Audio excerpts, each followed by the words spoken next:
Buenas noches y gracias por estar ahí. Estamos en La Mira, estamos en BTV. Hoy tenemos dos invitados vinculados al tema de la seguridad pública. En primer lugar, el fiscal de corte Jorge Díaz. Jorge, muchas gracias por estar. Muchas gracias a ti por la invitación. Y más adelante vamos a estar con el sociólogo Gustavo Leal, que estuvo al frente de este censo que se hizo el sábado en Casaballe. Fede, ¿cómo estás? ¿Cómo estás, Gabriel? Buenas Fito, noches. ¿todo bien? ¿Qué tal? ¿Cómo andan? Doctor, ha habido una andanada de críticas, de cuestionamientos, de señalamientos sobre el nuevo Código del Proceso Penal, de la policía, del Ministerio del Interior, a veces de algunos fiscales. Tenemos ahí una placa, creo, del ministro Bonomi, entre las tantas frases que ha dicho: un grupo importante de criminales están en prisión, otros quedaron sin prisión por acuerdos de la Fiscalía, no necesariamente compartimos esa estrategia. Todo esto lo podríamos poner bajo un título que es: este código es demasiado benigno. Todo apunta como a eso, al final del pasarraya, y que es demasiado benigno.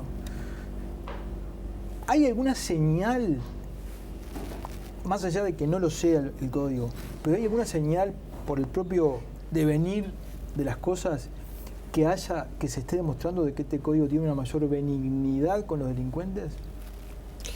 Bueno, en primer lugar, los códigos de procedimiento penal no son ni benignos ni malignos. En todo caso, son más o menos garantistas. En realidad, cuando uno utiliza el adjetivo benigno o grave, está hablando de lo que son las penas y de lo que es el Código Penal, es decir, el Código Penal sustantivo, que es el que establece qué conductas son delito y cuáles son las sanciones punitivas que le corresponden a esos delitos. Los códigos de procedimiento son más o menos garantistas, que es una cuestión completamente distinta a la benignidad o no benignidad del sistema. Lo que es claro es que este código es mucho más garantista que el anterior, que justamente una de las cosas que se le criticaba era que no cumplía con los baremos mínimos que establecía la Constitución de la República y los tratados internacionales de derechos humanos a la hora de la regulación que se establecía. Eso es claro, es mucho más garantista que el código anterior. Y evidentemente un código más garantista requiere de parte de aquellos funcionarios que estamos a cargo de la persecución penal un esfuerzo mayor a la hora de reunir la evidencia o de coleccionar la evidencia y la prueba para los efectos de condenar a una persona que está acusada de cometer un delito. En ese sentido está claro, es mucho más garantista porque el juez en el sistema anterior era quien colectaba la prueba y luego dictaba sentencia sobre la misma prueba que él colectaba, o sea, en una vulneración clara y absurda de la imparcialidad del juez, que es alguien que tiene que decidir. Hoy los jueces son absolutamente imparciales, no participan de la colección de la prueba y se limitan a juzgar un caso que le trae el fiscal y que contesta la defensa. El juez no tiene conocimiento del caso hasta que llega a juicio. Y evidentemente los estándares probatorios se elevan porque el juez no está siendo juez de su propia prueba, sino que está juzgando la prueba que hacen las partes.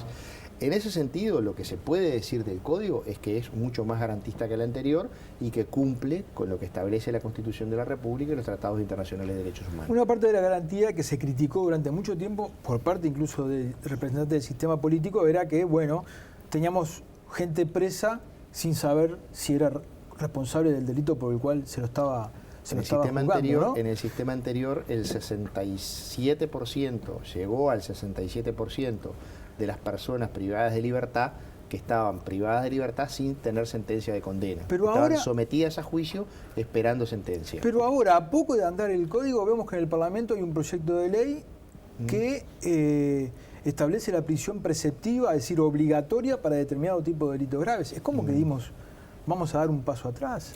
Bueno, los procesos de reforma en América Latina, lo que uno ha apreciado en términos históricos es que han estado impregnados de una dialéctica de corsos, y de marchas y contramarchas. Es decir, en ese sentido Uruguay no es ajeno a lo que ha sucedido en otros países donde los procesos acusatorios han sufrido correcciones a lo largo de su desarrollo, en un sentido o en otro. Pero no solamente en los países que han vivido reformas esto ha sucedido. En el Uruguay, en el código anterior, El Código Proceso Penal del 80, la prisión preventiva, era preceptiva para todos los delitos, salvo para los delitos que se castigaban con pena de multa o para los delitos culposos. Después era preceptiva para todos los delitos. En la década del 80, el senador Ricaldoni, por eso se la conoce como la ley Ricaldoni, plantea en el Senado de la República, en el primer gobierno del doctor Sanguinetti, y se aprueba la primera ley de prevención sin prisión, o sea, de procesamiento sin prisión. Luego hubo sucesivas leyes que fueron ampliando los procesamientos sin prisión. En la década del 90 hubo retrocesos, o sea... ¿No le llama la atención que esté esto en la vuelta? Es una dialéctica permanente de contradicción que se ha dado a lo largo de la historia del país, y es una dialéctica de contradicción que se ha dado en otros países donde se han implementado los sistemas. Ahora, Díaz, esto era esperable, ¿no? Viendo la evidencia histórica de otros países que implementaron estos procesos, comparando el código anterior con el código nuevo, era esperable tener, digamos, mayor cantidad de delincuentes en la calle, porque justamente el proceso nuevo brinda más garantías y por lo tanto no tenés tantos presos en condición preventiva. ¿O sí? No necesariamente. Es decir, lo que ha pasado en los restantes países, a ver, ¿cuál es la evidencia que nosotros tenemos para comparar? Porque es lo que ha sucedido en otros países, lo que ha sucedido en Colombia, lo que ha sucedido en Paraguay, lo que ha sucedido en Chile. Colombia y Chile creo que son los modelos más parecidos o nuestro modelo es más parecido al modelo colombiano y al modelo chileno. Lo que sucedió en esos países es que al principio de la implementación de los procesos acusatorios disminuyó la cantidad de personas privadas de libertad, y luego eso se revierte, ya sea por una mejora en la eficacia en la persecución de los delitos, porque el sistema se ablanda, por decirlo de alguna manera, y empieza a mejorar, o porque se aprueban normas que restringen de alguna forma los beneficios descarcelatorios. En Chile, por ejemplo, al año, lo que sucedió era de que, de implementada la reforma, el número de personas privadas de libertad era exactamente la misma que en el régimen anterior, lo único que la relación de penados y procesados cambió. Es decir, en el sistema antiguo tenían un 30% de penados y un 70% de condenados, y al año pasaron a tener un 70% de condenados y un 30% de procesados. Esa es la relación, el cambio. Evidentemente vamos a ver qué es lo que sucede en el Uruguay. Una de las primeras cosas que aconteció fue una disminución de las personas privadas de libertad. Tengamos en cuenta que Uruguay estaba con un récord histórico de personas privadas de libertad. Es decir, Uruguay había tenido una evolución desde el año 1999 al 2017. Para que ustedes tengan una idea, en el 99 Uruguay tenía 4.100 personas privadas de libertad. 4.100. Sin haber modificado sustantivamente la cantidad de habitantes del país, pasamos a tener a fines del año 2017 11.100 privados de libertad. Es decir, un 168% más que en el año 99, con una tasa de prisionización que llegó a 320 cada 100.000 habitantes. Tasa de prisionización que era de las más altas de América Latina, solamente superada en América por Estados Unidos y Cuba. Pero Jorge, si partimos de una tasa tan alta, sí, también es lógico que esa tasa comience a bajar. Pero no solo está en debate el tema de la prisión, sino de en qué condiciones se dicta esa prisión. Y por eso yo le decía hoy de benignidad, y usted me hablaba de garantías. Hoy, Chediak, miembro de la Suprema Corte de Justicia, dijo que más del 80% de los casos en el nuevo código se judicializan y terminan en el proceso abreviado. Es decir, el 80% de los casos... Eso no es así.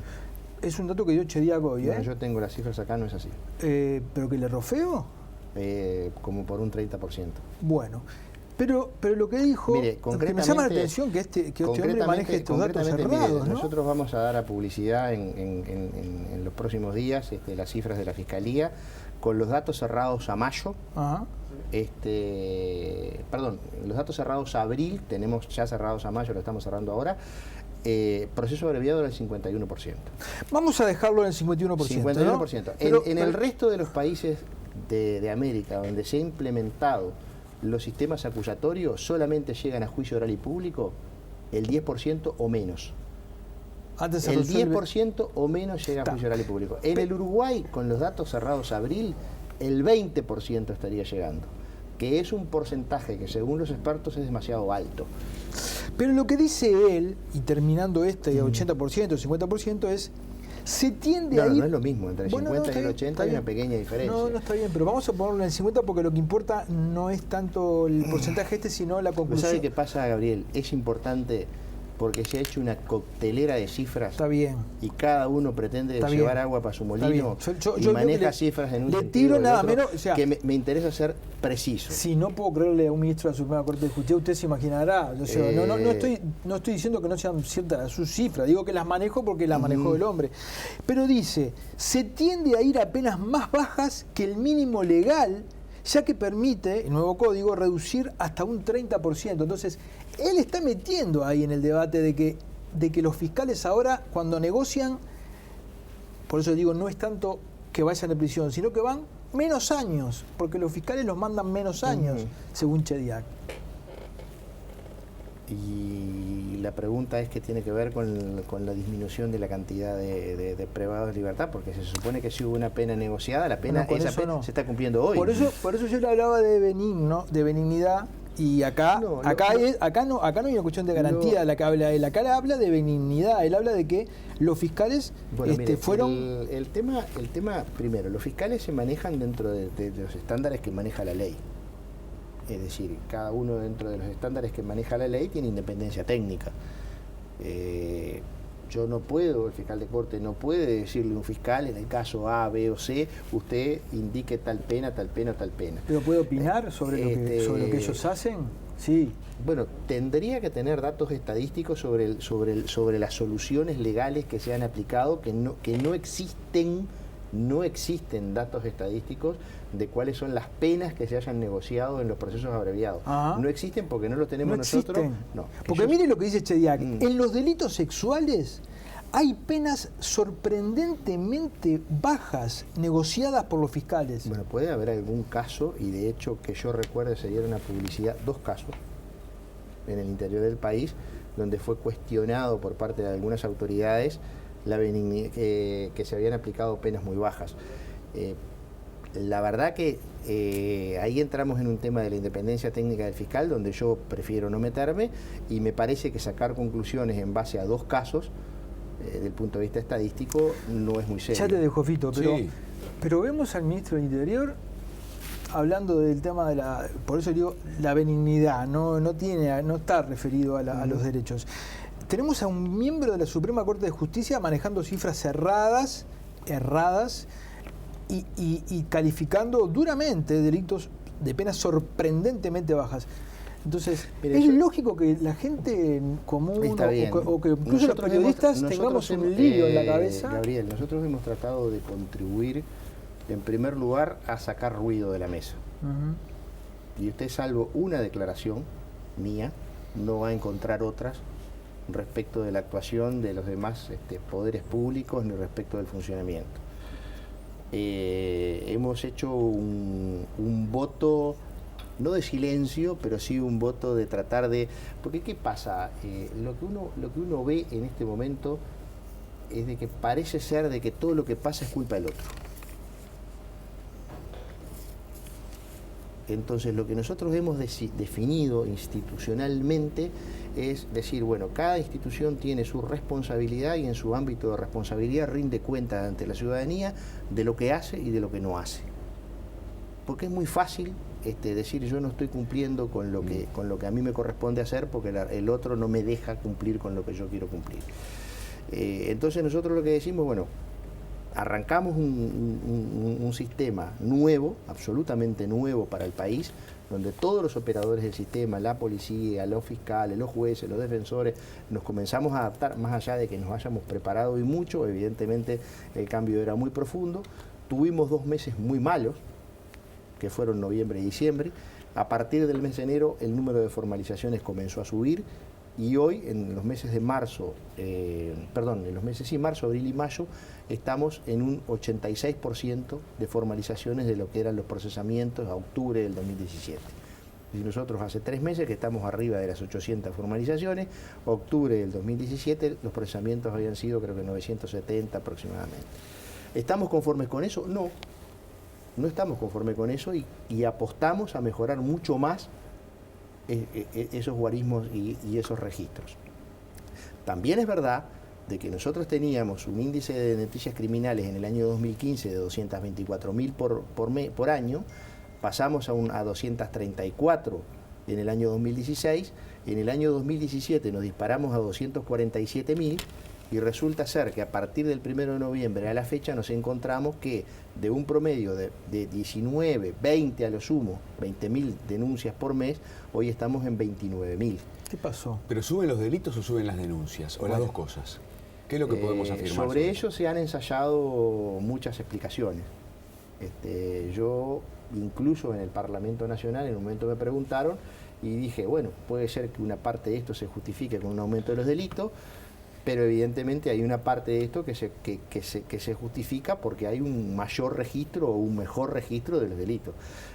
Pero claro, ¿se registran de modo distinto ahora? Bueno, una de las explicaciones que ha dado el Ministerio del Interior, yo no conozco las cifras exactas, pero sé, porque se ha manejado, que el uso en las tablets por parte de los patrulleros hace que un montón de delitos que antes no se denunciaban, ahora se denuncian. Ajá. Esa es una de las explicaciones que se ha dado.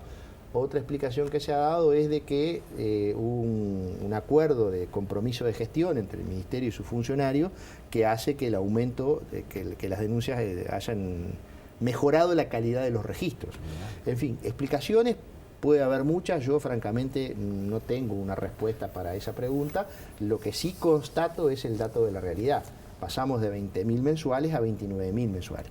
Uno prepara una institución para un volumen o carga de trabajo de cara a una reforma que es en función de los datos de que dispone. Resulta que cuando empieza a funcionar el sistema, esos datos son un 60% por encima de los datos que habíamos tenido en cuenta. Entonces, yo me hago cargo de haber hecho la propuesta de esta cantidad de fiscales, pero explico de dónde saqué los números para llegar a esa propuesta. Por eso ahora, en la rendición de cuentas, le vamos a plantear, ya se lo planteamos al Ejecutivo, no tuvimos mucha suerte, se lo vamos a plantear al Poder Legislativo para un incremento en la cantidad de funcionarios para hacer frente a esta carga de trabajo. Sin perjuicio de ello, con los funcionarios actuales, los registros nuestros vienen subiendo mes a mes. ¿Me permite ir a una tanda? ¿Ya Sí. volvemos? Vamos a una tanda.